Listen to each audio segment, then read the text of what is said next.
So, story today, a Radcan story concerning the taxi industry. Actually, it concerns Uber more than it does the taxi industry. But obviously, when you talk about one, you kind of have to factor in the other.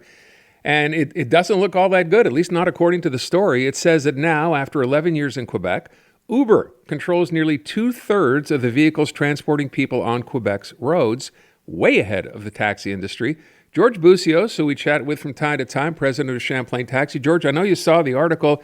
Am I right? You called the article garbage? Why? Because there's nothing factual about it. There's only two things that are actually truthful in that part. One, that Uber and taxi drivers are not making money, and one of the pedestrians says that she takes Uber because it's cheaper. The rest, his numbers, that he's saying that there's 6,500 Uber drivers in Montreal. I think anybody that drives a car can count, at least on the Carrie Street from Sherbrooke to the Royal Mount, at least 1,000 of them on the Carrie. 2,800 taxis. There's over 25,000 certified, authorized from the SAAQ taxi authorization numbers, the old pocket numbers they used to call them. So I really don't know where he's getting these numbers.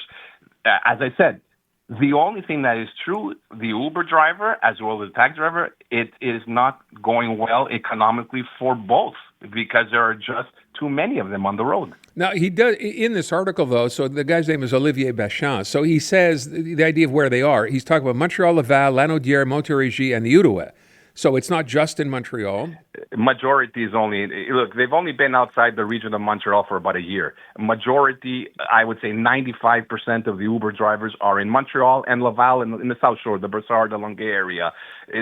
Outside in the towns, we have meetings with regions outside constantly. There are a few, but they're not. It's the taxi industry outside of the big cities are doing okay. It's Montreal. Everybody's in Montreal. So let me ask the question then. Okay, let's say the numbers are skewed or they're not even close, but is the idea that Uber is slowly, gradually beginning to phase out taxis, or is that inaccurate? The taxi industry is not being phased out. The drivers are not making money. And again, to go back to it, and the Uber drivers are not making money because there's no quota.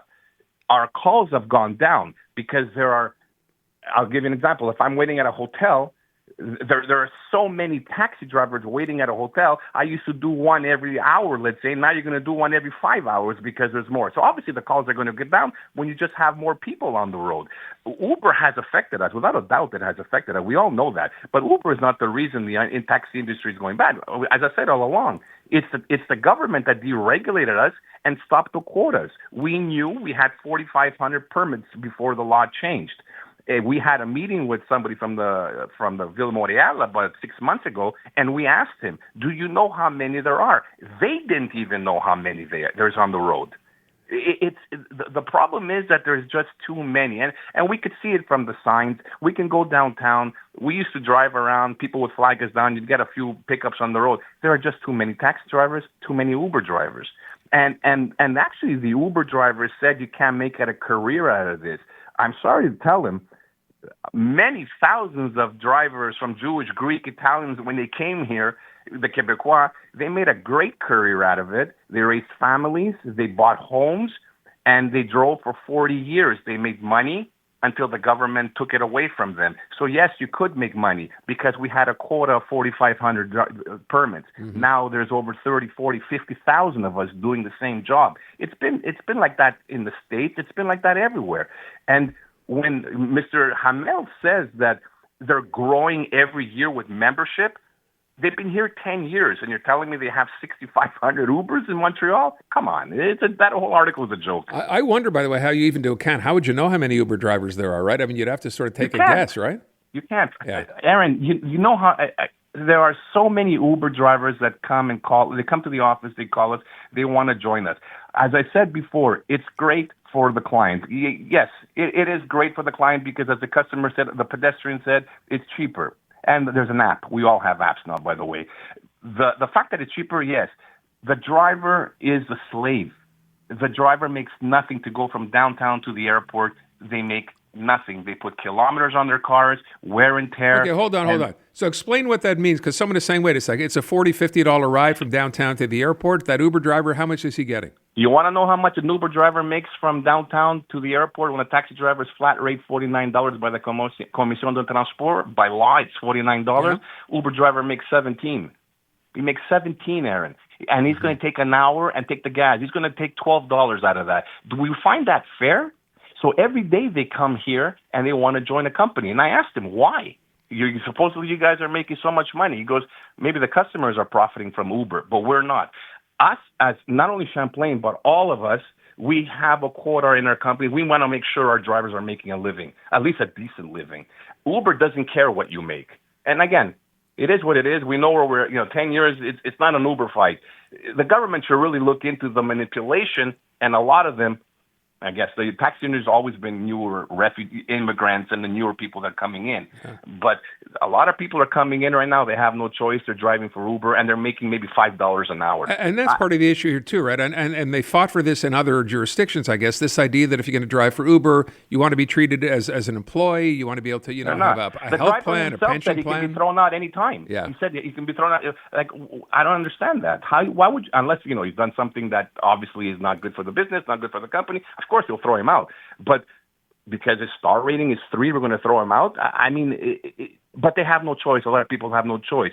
So to go back to this article, the whole idea of this article is to say how many that Uber is growing. Yeah, they're growing. Of course they're growing. But so are the taxi drivers on the road. If you see, there's all dome on the road. So. Yeah, well, one thing I am seeing, and I don't know if we talked to you about this or not, but this idea now that you can still, you're at Champlain Taxi, so there's a couple of other companies, Atlas, I guess. And the traditional is taxi Diamond drivers still around, by the way? Diamond is taken over by Pierre Palado. It's called under the umbrella Texelco. Oh, okay. And as I said, if you take Texelco in our company, and obviously they're bigger than us, way bigger than us, there's 2,000 cars right there. Okay. So there's not only 800 cars with another 10 companies out there. I bring that up because the CEO of Texelco, a gentleman by the name of Frédéric Préjean, very nice man, calling for changes to the law governing transportation to ensure the survivals. He's making it seem like, hey, if we don't get something from the government, if they don't institute some kind of a quota here, the taxi industry may just disappear. That's what the allegation here is. Well, we've met many times with Frédéric. He's a super good guy, and the good thing about him is he has a good connection. His boss was in the PQ, so obviously he has a little bit of an in than the rest of us. Mm-hmm. And his concern is about how we can continue work. To be honest with you, his concern is about drivers, just as us. He wants his drivers to make a good living. And right now, with no quota, and this is the main thing, and I think the Ville de Montréal is acting, we're going to have a meeting, I think, in mid-December. They finally decided, I think, from what I've been told, the Commission de Transport is going to give the City of Montreal some power back that they took when the Taxi Bureau was around. So there's a meeting on December 10th. We're hoping it's going to be a positive meeting because finally the government or the city, provincial, municipal, have realized that it's the famous words Wild West, and maybe they're seeing that it's traffic jams, people are not making a living, and there maybe will be some solutions down the road. But it cannot continue the way it's going now for either. Obviously, taxi companies will close, Uber won't close, but then the point is nobody will be making money. Even in Uber, nobody will be making money because if there's no quota, how can you make money if there's thousands and thousands of you on the road? Where are you with the government on this? I know we talked about that before. They're obviously aware of the situation, or are they not? They are aware. Yeah, but from what I've been told, that they are aware of it. They know they made some mistakes, and one is the quota. And the Taxi Bureau closed in Montreal, which really helped the city and helped the clients. And they took all the power away from Montreal, the city of Montreal, to enforce any type of rules or laws in the taxi industry. But from what I understand right now, they're going to give a little bit of power back because it really has gotten out of control. Well, listen, I realize it's tough, obviously, if you're a taxi driver. And it's funny, when you talk about what it was like a generation ago, people actually could make a living and raise a family driving a cab. You bought a purpose. Yeah. And people had, they were happy about it. They bought a permit, whatever price it was. It went up in value like everything. And they took their job seriously. They dressed well. They took their job seriously, and it was their career. So when that gentleman in Uber said you can't make money, well, you can't make money today because of what Uber did to everybody. But yes, it was a career. George, we're going to leave it at that. I thank you so much. Appreciate Thanks, Aaron. you coming I appreciate the time. You bet. George Boussios at Champlain Taxi.